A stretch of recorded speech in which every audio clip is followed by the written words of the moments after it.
Hi, today we listen to Death by Drowning by Agatha Christie. Sir Henry Clithering, ex-commissioner of Scotland Yard, was staying with his friends the Bantries at their place near the little village of St. Mary Mead. On Saturday morning, coming down to breakfast at the pleasant guestly hour of 10:15, he almost collided with his hostess, Mrs. Bantry, in the doorway of the breakfast room. She was rushing from the room, evidently in a condition of some excitement and distress. Colonel Bantry was sitting at the table, his face rather redder than usual. "Morning, Clithering," he said. "Nice day. Help yourself." Sir Henry obeyed. As he took his seat, a plate of kidneys and bacon in front of him, his host went on, "Dolly's a bit upset this morning." "Yes, sir, I rather thought so," said Sir Henry mildly. He wondered a little. His hostess was of a placid disposition, little given to moods or excitement.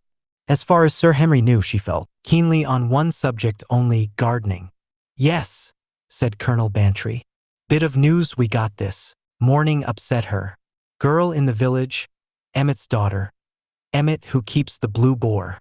"Oh yes, of course." Said Colonel Bantry ruminatively. "Pretty girl. Got herself into trouble. Usual story. I've been arguing with Dolly about that. Foolish of me. Women never see sense. Dolly was all up in arms for the girl. You know what women are. Men are brutes, all the rest of it, etc. But it's not so simple as all that. Not in these days. Girls know what they're about.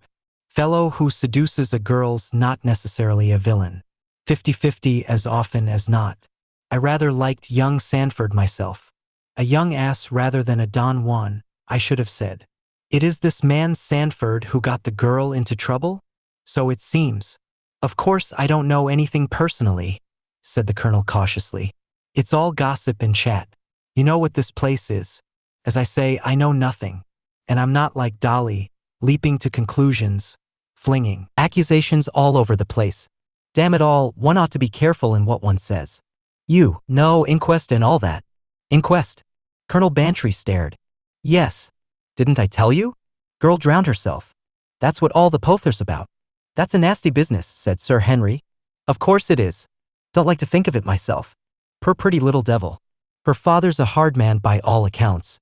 I suppose she just felt she couldn't face the music." He paused. "That's what's upset Dolly so. Where did she drown herself?" "In the river. Just below the mill. It runs pretty fast. There's a footpath and a bridge across. They think she threw herself off that. Well, it doesn't bear thinking about." And with a portentous rustle, Colonel Bantry opened his newspaper and proceeded to distract his mind from painful matters by an absorption in the newest iniquities of the government. Sir Henry was only mildly interested by the village tragedy. After breakfast, he established himself on a comfortable chair on the lawn, tilted his hat over his eyes and contemplated life from a peaceful angle. It was about 11:30 when a neat parlour-maid tripped across the lawn. "If you please, sir, Miss Marple has called and would like to see you." "Miss Marple?" Sir Henry sat up and straightened his hat. The name surprised him. He remembered Miss Marple very well, her gentle, quiet, old maidish ways, her amazing penetration. He remembered a dozen unsolved and hypothetical cases and how in each case this typical old maid of the village had leaped unerringly to the right solution of the mystery. Sir Henry had a very deep respect for Miss Marple. He wondered what had brought her to see him. Miss Marple was sitting in the drawing room, very upright as always, a gaily colored marketing basket of foreign extraction beside her. Her cheeks were rather pink and she seemed flustered. "Sir Henry, I am so glad. So fortunate to find you. I just happened to hear that you were staying down here. I do hope you will forgive me." "This is a great pleasure," said Sir Henry, taking her hand. "I'm afraid Mrs. Bantry's out." "Yes," said Miss Marple. "I saw her talking to Footit, the butcher, as I passed. Henry Footit was run over yesterday. That was his dog. One of those smooth-haired fox terriers, rather stout and quarrelsome, that butchers always seem to have." "Yes," said Sir Henry helpfully. "I was glad to get here when she wasn't at home," continued Miss Marple, "because it was you I wanted to see. About this sad affair." "Henry Footit?" asked Sir Henry, slightly bewildered. Miss Marple threw him a reproachful glance. No. Rose Emmett, of course. You've heard." Sir Henry nodded. "Bantry was telling me. Very sad." He was a little puzzled. He could not conceive why Miss Marple should want to see him about Rose Emmett. Miss Marple sat down again. Sir Henry also sat. When the old lady spoke, her manner had changed. It was grave and had a certain dignity. You may remember, Sir Henry, that on 1 or 2 occasions we played what was really a pleasant kind of game, propounding mysteries and giving solutions. You were kind enough to say that I did not do too badly. You beat us all, said Sir Henry warmly. You displayed an absolute genius for getting to the truth. And you always instanced, I remember, some village parallel which had supplied you with the clue. He smiled as he spoke, but Miss Marple did not smile. She remained very grave. What you said has emboldened me to come to you now. I feel that if I say something to you, at least you will not laugh at me. He realized suddenly that she was in deadly earnest. Certainly, I will not laugh, he said gently. Sir Henry, this girl, Rose Emmett. She did not drown herself, she was murdered. And I know who murdered her. Sir Henry was silent with sheer astonishment for quite 3 seconds. Miss Marple's voice had been perfectly quiet and unexcited. She might have been making the most ordinary statement in the world for all the emotion she showed. This is a very serious statement to make, Miss Marple, said Sir Henry when he had recovered his breath. She nodded her head gently several times. I know, that is why I have come to you. But, my dear lady, I am not the person to come to. I am merely a private individual nowadays. If you have knowledge of the kind you claim, you must go to the police. I don't think I can do that, said Miss Marple. But why not?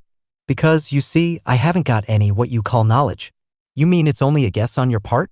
You can call it that if you like, but it's not really that at all. I know. I'm in a position to know, but if I gave my reasons for knowing to Inspector Druitt, well, he'd simply laugh. And really, I don't know that I blame him. It's very difficult to understand what you might call specialized knowledge. Such as, suggested Sir Henry. Miss Marple smiled a little.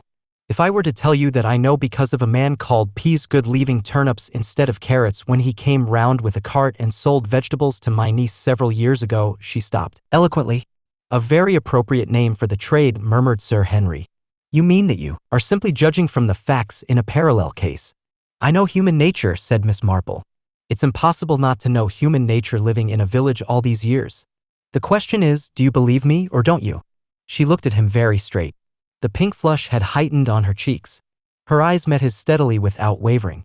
Sir Henry was a man with a very vast experience of life. He made his decisions quickly without beating about the bush. Unlikely and fantastic as Miss Marple's statement might seem, he was instantly aware that he accepted it. I do believe you, Miss Marple. But I do not see what you want me to do in the matter or why you have come to me. I have thought and thought about it, said Miss Marple. As I said, it would be useless going to the police without any facts. I have no facts. What I would ask you to do is to interest yourself in the matter. Inspector Druitt would be most flattered, I am sure. And, of course, if the matter went farther, Colonel Melchett, the chief constable, I am sure, would be wax in your hands. She looked at him appealingly. And what data are you going to give me to work upon? I thought, said Miss Marple, of writing the name, on a piece of paper and giving it to you. Then if, on investigation, you decided that the person is not involved in any way, well, I shall have been quite wrong. She paused and then added with a slight shiver. It would be so dreadful, so very dreadful, if an innocent person were to be hanged. What on earth? Cried Sir Henry, startled. She turned a distressed face upon him. I may be wrong about that, though I don't think so. Inspector Druitt, you see, is really an intelligent man. But a mediocre amount of intelligence is sometimes most dangerous. It does not take one far enough. Sir Henry looked at her curiously. Fumbling a little, Miss Marple opened a small reticule, took out a little notebook, tore out a leaf, carefully wrote a name on it and folding it in two, handed it to Sir Henry. He opened it and read the name. It conveyed nothing to him, but his eyebrows lifted a little. He looked across at Miss Marple and tucked the piece of paper in his pocket. Well, he said. Rather an extraordinary business, this. I've never done anything like it before. But I'm going to back my judgment of you, Miss Marple. Sir Henry was sitting in a room with Colonel Melchett, the chief constable of the county, and Inspector Druitt. The chief constable was a little man of aggressively military demeanor. The inspector was big and broad and eminently sensible. I really do feel I'm butting in, said Sir Henry with his pleasant smile. I can't really tell you why I'm doing it. Strict truth this. My dear fellow, we're charmed. It's a great compliment. Honored, Sir Henry, said the inspector. The chief constable was thinking, bored to death, poor fellow, at the Bantries. The old man abusing the government and the old woman babbling on about bulbs.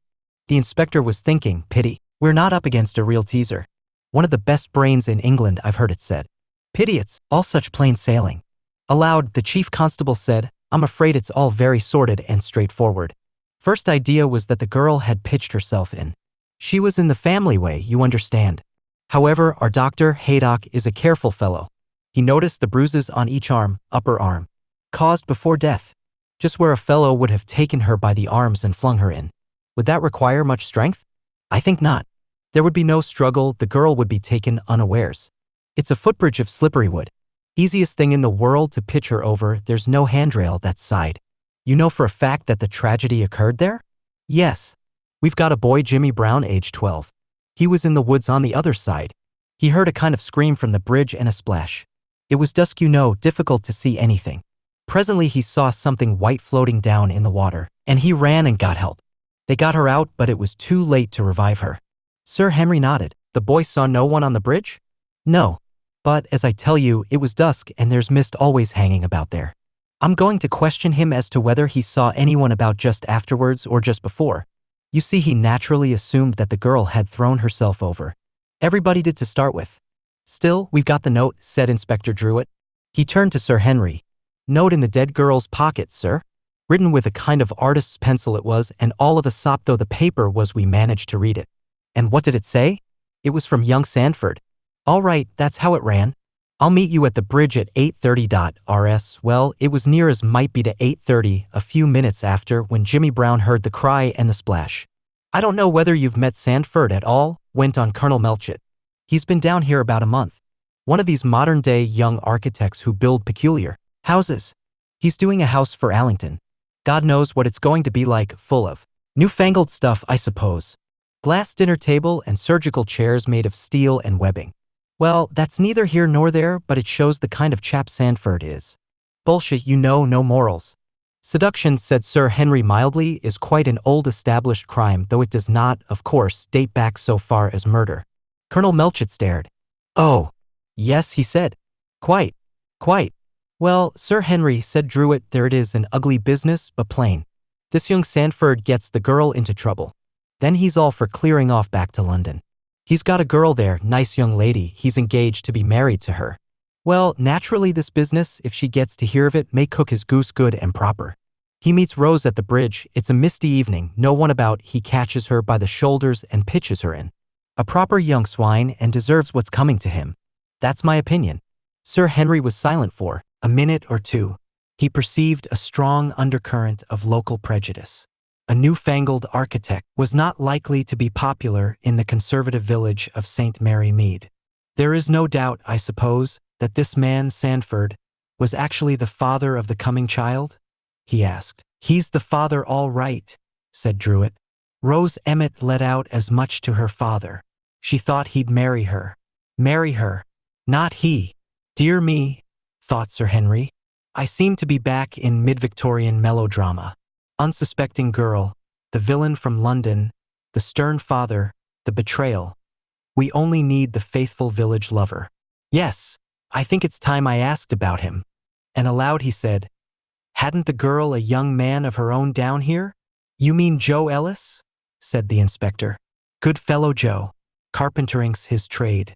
Ah, if she'd stuck to Joe. Colonel Melchett nodded approval. Stick to your own class, he snapped. How did Joe Ellis take this affair? Asked Sir Henry. Nobody knew how he was taking it, said the inspector. He's a quiet fellow, is Joe. Close. Anything Rose did was right in his eyes. She had him on a string all right. Just hoped she'd come back to him someday, that was his attitude, I reckon. I'd like to see him, said Sir Henry. Oh, we're going to look him up, said Colonel Melchett. We're not neglecting any line. I thought myself we'd see Emmett first, then Sandford, and then we can go on and see Ellis. That suits you, Clithering. Sir Henry said it would suit him admirably. They found Tom Emmett at the Blue Boar. He was a big burly man of middle age with a shifty eye and a truculent jaw. Glad to see you, gentlemen. Good morning, Colonel. Come in here and we can be private. Can I offer you anything, gentlemen? No? It's as you please. You've come about this business of my poor girl. Ah, she was a good girl, Rose was. Always was a good girl till this bloody swine, beg pardon, but that's what he is till he came along. Promised her marriage, he did. But I'll have the law on him. Drove her to it, he did. Murdering swine. Bringing disgrace on all of us. My poor girl. Your daughter distinctly told you that Mr. Sandford was responsible for her condition? Asked Melchett crisply. She did. In this very room she did. And what did you say to her? asked Sir Henry. Say to her. The man seemed momentarily taken aback. Yes. You didn't, for example, threaten to turn her out of the house. I was a bit upset, that's only natural. I'm sure you'll agree that's only natural. But of course I didn't turn her out of the house. I wouldn't do such a thing. He assumed virtuous indignation. No. What's the law for, that's what I say. What's the law for? He got to do the right by her.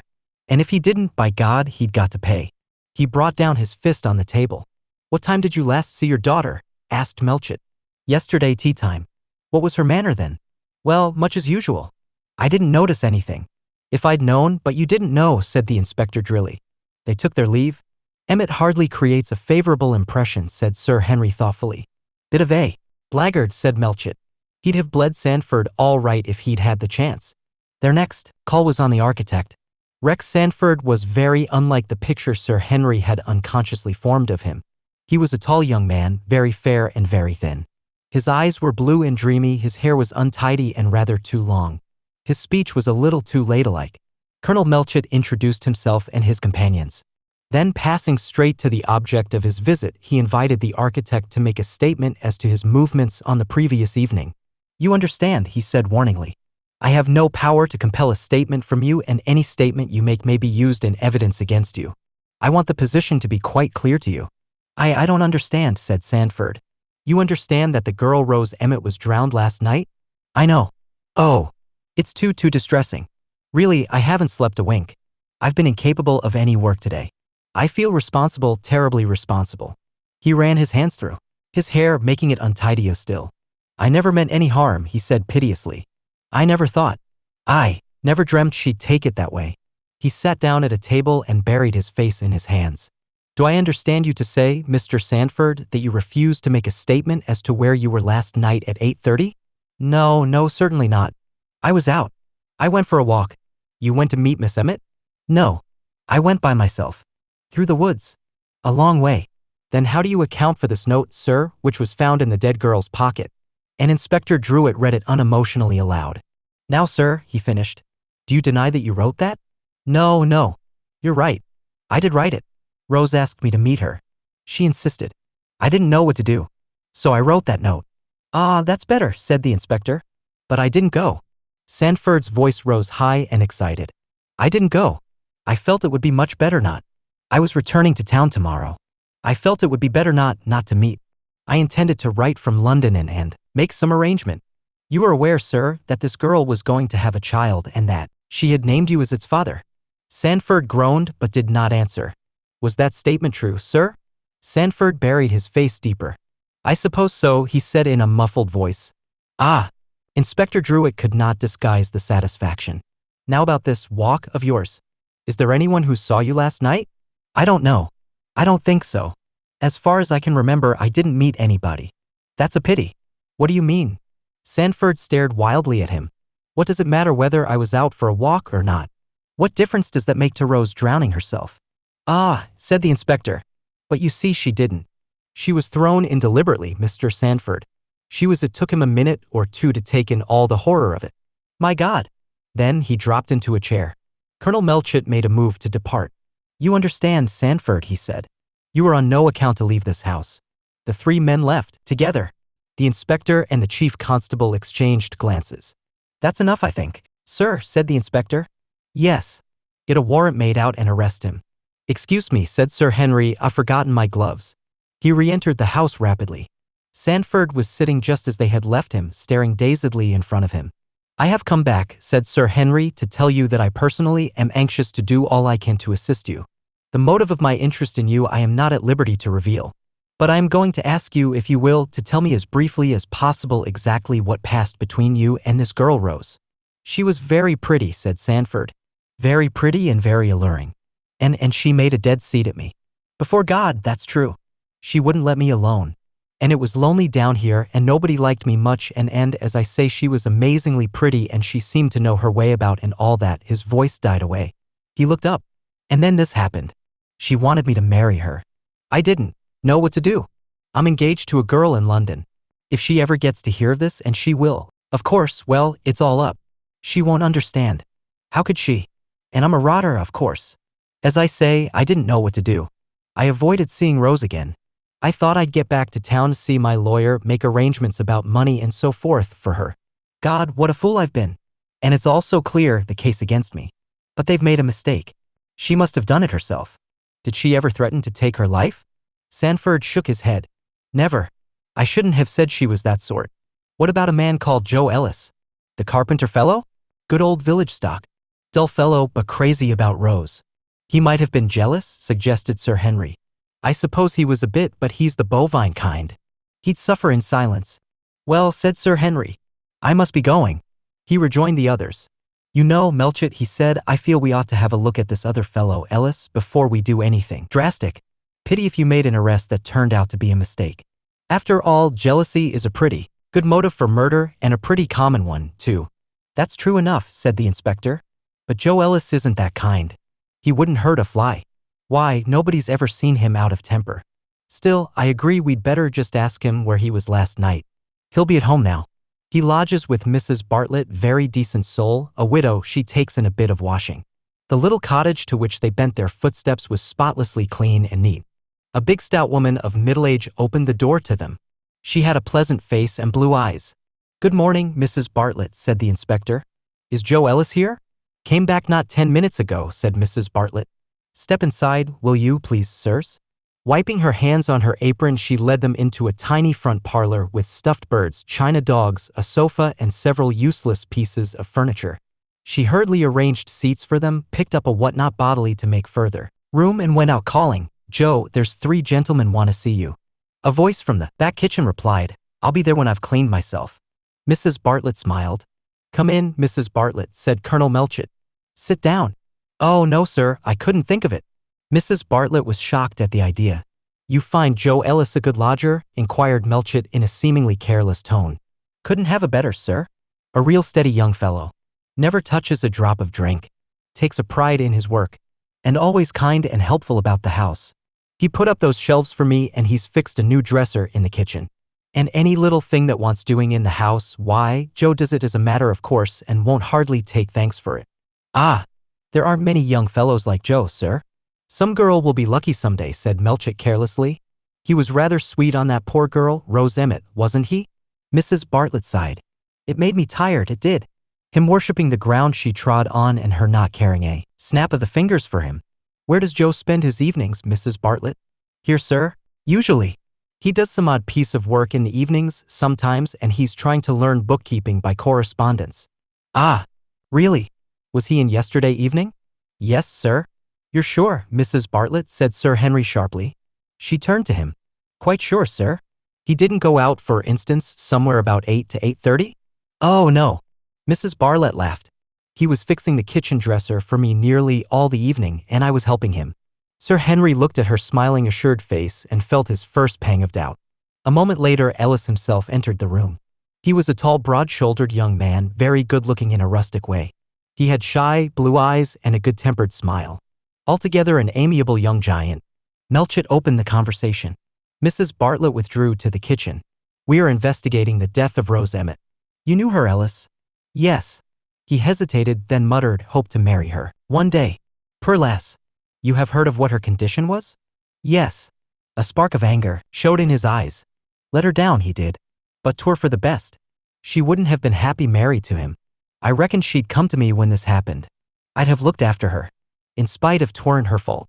He led her astray with fine promises and all. Oh, she told me about it. She'd no call to drown herself. He weren't worth it. Where were you, Ellis, last night at 8:30? Was it Sir Henry's fancy, or was there really a shade of constraint in the ready, almost too ready reply? I was here, fixing up a contraption in the kitchen for Mrs. B. You ask her. She'll tell you. He was too quick with that, thought Sir Henry. He's a slow-thinking man. That popped out so pat that I suspect he'd got it ready beforehand. Then he told himself that it was imagination. He was imagining things, yes, even imagining an apprehensive glint in those blue eyes. A few more questions and answers and they left. Sir Henry made an excuse to go to the kitchen. Mrs. Bartlett was busy at the stove. She looked up, with a pleasant smile. A new dresser was fixed against the wall. It was not quite finished. Some tools lay about and some pieces of wood. That's what Ellis was at work on last night, said Sir Henry. Yes, sir, it's a nice bit of work, isn't it? He's a very clever carpenter, Joe is. No apprehensive gleam in her eye, no embarrassment. But Ellis, had he imagined it? No, there had been something. I must tackle him, thought Sir Henry. Turning to leave the kitchen, he collided with a perambulator. Not woken the baby up, I hope, he said. Mrs. Bartlett's laugh rang out. Oh no, sir. I've no children, more's the pity. That's what I take the laundry on, sir. Oh, I see. He paused, then said on an impulse, Mrs. Bartlett. You knew Rose Emmett. Tell me what you really thought of her. She looked at him curiously. Well, sir, I thought she was flighty. But she's dead, and I don't like to speak ill of the dead. But I have a reason, a very good reason for asking. He spoke persuasively. She seemed to consider, studying him attentively. Finally, she made up her mind. She was a bad lot, sir, she said quietly. I wouldn't say so before Joe. She took him in good and proper. That kind can, more's the pity. You know how it is, sir? Yes, Sir Henry knew. The Joe Ellises of the world were peculiarly vulnerable. They trusted blindly. But for that very cause the shock of discovery might be greater. He left the cottage baffled and perplexed. He was up against a blank wall. Joe Ellis had been working indoors all yesterday evening. Mrs. Bartlett had actually been there watching him. Could one possibly get round that?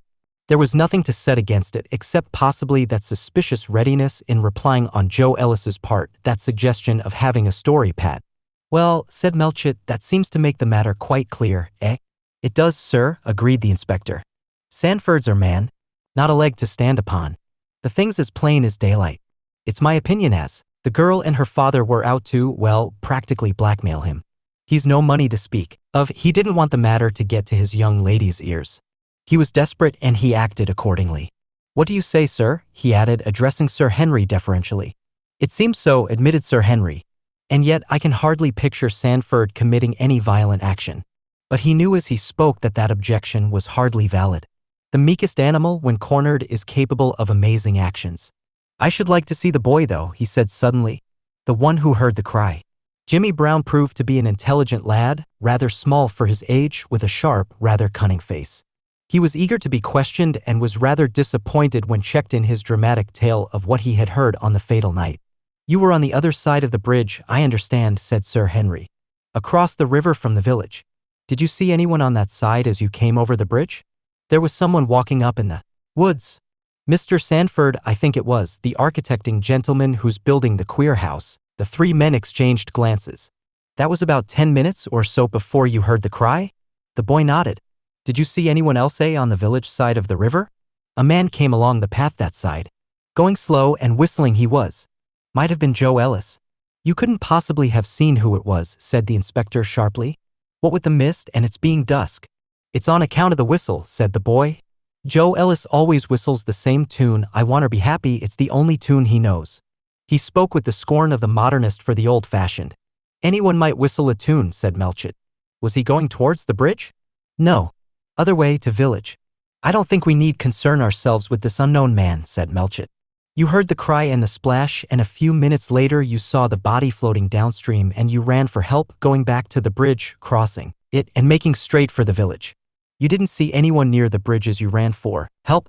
I think as there were two men with a wheelbarrow on the river path, but they were some way away and I couldn't tell if they were going or coming, and Mr. Giles's place was nearest, so I ran there. You did well, my boy, said Melchett. You acted very creditably and with presence of mind. You're a scout, aren't you? Yes, sir.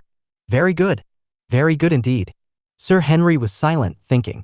He took a slip of paper from his pocket, looked at it, shook his head. It didn't seem possible, and yet he decided to pay a call on Miss Marple. She received him in her pretty, slightly overcrowded old-style drawing room. I've come to report progress, said Sir Henry. I'm afraid that from our point of view things aren't going well. They are going to arrest Sanford. And I must say I think they are justified.